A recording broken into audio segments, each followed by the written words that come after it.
Kandidati për kryetar komune në Gostivar nga koalicioni Vlen Nevzat Beta ka hedhur sërish akuza ndaj pushtetit së kaluar, kësaj radhe për keqpërdorim të pushtetit lokal për të paguar, siç tha ai, militantët partijak. Beta paralajmëroi se nëse qytetarët ja besojnë detyrën e të parit të komunës, do të punojë me përgjegjësi dhe këto pagesa do i orientojë në dobi të qytetit dhe qytetarëve.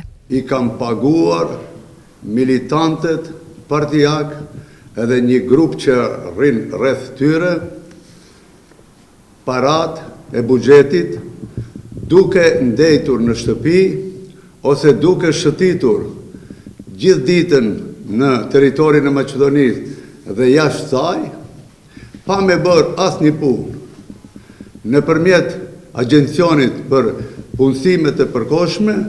Çdo vit ju kam paguar mbi 550.000 euro.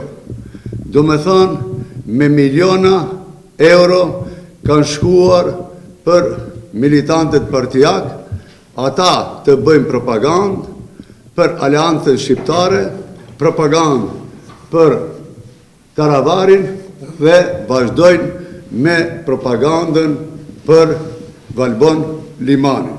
Përndryshe Beta vazhdimisht ka drejtuar akuza kundrejt qeverisjes së kaluar lokale për keqpërdorime të shumta.